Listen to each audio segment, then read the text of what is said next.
si sillej pejgamberi në përditshmërinë e tij me gratë e veta. Pejgamberi alayhi salatu wassalam e para, çdo mëngjes që zgjohej edhe shkonte e falte sabahun. Tregon Abdullah ibn Abbasi radhiyallahu an. E falte sabahun në xhamin e vet, edhe i falte sunet në dhomën e vet, nga se pejgamberi alayhi salatu wassalam e ka pas shtëpinë gjithë me xhami. I ka fal namazin sunet në shtëpinë e vet, pastaj ka kalu vetëm në derën tjetër, vetëm në derën tjetër. Pastaj ka nejt me shokët e vet, edhe kur zgjue ka shkue te sicila grua dhomë për dhome, duke i përshëndet, duke i pyet për hallin e tyre, duke shikue nëse ka ndonjë nevojë dënjana për e tyre. Dhe këta e ka bëu pejgamberi alayhi salatu wasalam, thot Aisha transmetim tjetër, thuaj se çdo ditë. Po çdo ditë që e ka fal sabahin alayhi salatu wasalam, ka fal sabahin dhe kur a kry ka dalë xhamie, ka shku gruaje për gruaje. Si e keni hallin? A jeni mirë? I ka pyet çdo njërin për tyre. Pastaj te cila e ka pasur renin, te ajo ka nejt. Te cila e ka pasur renin, te ajo ka nejt. Dhe gjithashtu pejgamberi alayhi salatu wasalam gjatë ditës pas ikindijes prapë ka bot njëjtën. Ka shkuar ka fali ikindijen alayhi salatu wasalam dhe çfarë ka ndodhur? Ka nejt me shokët e vet dhe ka shku grup për gruaje e ka përshëndet. Pra ka hite gruaja parë, e ka pyet si është, a është mirë, a ka ndonjë nevojë, a është e qetë, e kështu me radhë. Pastaj ka shku te gruaja e cila e ka pasur renin me nejt tek pejgamberi sallallahu alaihi wasallam. Nga kjo çfarë përfitohet të dëruar vëllezër? Ka ndonjë dietarët, kujdesi i lartë i pejgamberit sallallahu alaihi wasallam me gjithë numrin e madh të grave të tina, duke mos e haru asnjërin prej tyre. Duke mos e haru asnjërin prej tyre. Çfarë argumenton kjo vëllezër? Se pejgamberi është i dhëmshëm, është i mëshirshëm, është i kujdesshëm. Nuk i ka haru asnjërin prej tyre. Nuk i ka dhënë për shembull, unë se kam sot renin me ty, shifni ku të vjen reni. E reni të shifje me pa pejgamberi një herë 9 ditë. Çdo 9 ditë me pa njëna prej tyre. Jo, pejgamberi atë çka e ka pas me ren, ka normal atë ditë ja ka përkushtu asaj më shumë, ndërsa çdo ditë tjetër ka nejt me to, është kujdes për to dhe ka pyet për hallin edhe dertin e tyre. Kjo ka qenë prej përditshmërisë së pejgamberit sallallahu alaihi wasallam. Gjithashtu pejgamberi alayhi salatu wassalam ka transmetuar Anas ibn Malik se pejgamberi alayhi salatu wassalam ka pas rast që ka nda nga orët e tina të natës për çdo gruaje të veçantë. Dhe kjo këtu nuk kemi të folë tani turpi mos me bëj zina. Turpi me ul shikimin për haramit. Nuk ka turp me mësu historinë e pejgamberit sallallahu alaihi wasallam. Nga se të na kanë jarë përmbysën gjërat. Dalin nga e prapa. Subhanallah. Ne turprohemi me mësu që pejgamberi alayhi salatu wasalam çdo natë ka pas rast ka flet me 9 gratë të tina. Apo dhe shumë prej njerëzve ndoshta Allahu e din sa moralitetet i ban, e sa zinan e ban, e sa shikimin haram e ban, e kur tani këtë rastot pejgamberi ka flet një natë me 9 gratë, po me gratë e veta.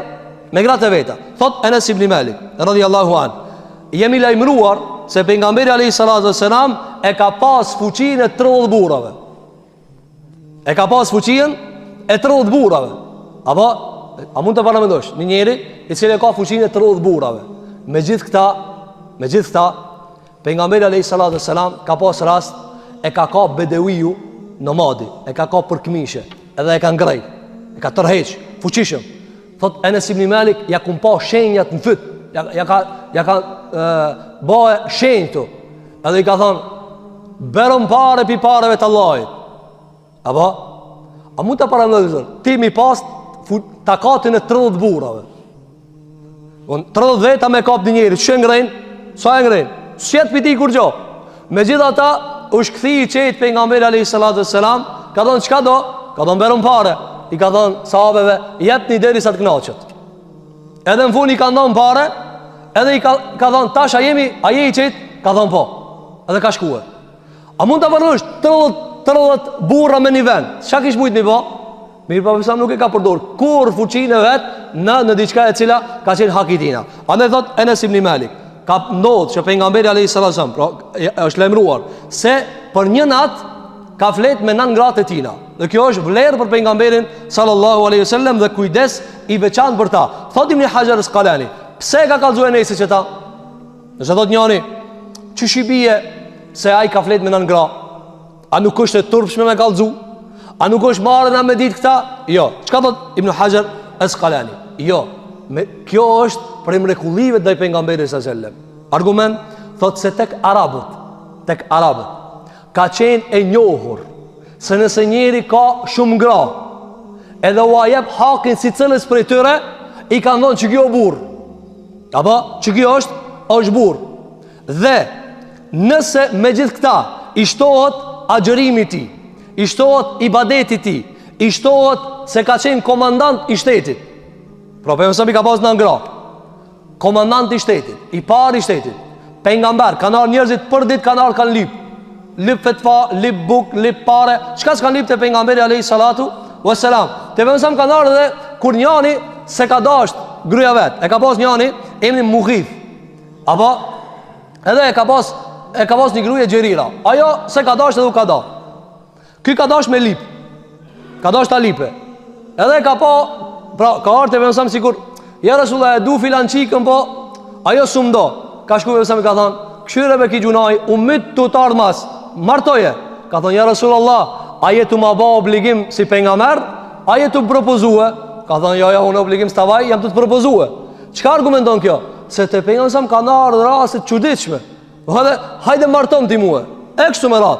Megjithatë, thot Ibn Hajar Asqalani, agjeronte ditën, falej natën, kryente punë të shtetit, sos të punë të fukarave, dhe kryen të një numër dhe varg punëve të shumta, megjithatë nuk i haron të gratë e veta. Kjo është fuqia e madhe e pejgamberit sallallahu alaihi wasallam. Andaj prej përditshmërisë të pejgamberit sallallahu alaihi wasallam ka qenë kjo. Gjithashtu prej traditës pejgamberit sallallahu alaihi wasallam ka qenë mirënjohja e madhe. Ka qenë shumë mirënjohës alayhi salatu wasalam, edhe mas vdekjes së njeriu. Nëse dikush i ka bë një herë mirë pejgamberi sa, mos flasim se ka qenë musliman apo gruaja vet, edhe nëse u kon kafir. Shikoni, po e marr një rast për kafirin, kjo s'ka të bëjë me gratë, po sa ta kuptoni, nëse më thënë kështu asil me kafirin, çka ka bë me muslimanin. Pejgamberi alayhi salatu wasalam kur ka ik prej Mekës, e ka përcjell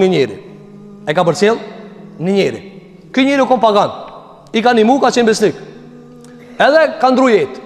Për nësa mas 2 viteve, kur ka ndudh lufta e Bedrit, 70 veta janë zonë rob. Edhe s'kan ditë musliman, çka me ba me këtë rob? A mi lëshu, a mi ekzekutu, çka ka mos? Janë konë kokat e luftarakve.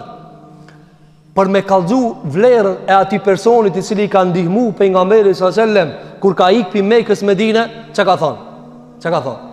Ka thonë, wallahi, mu kanë gjallë aj filani u kajti i cili më nimoj muë me arë për Mekën Medine.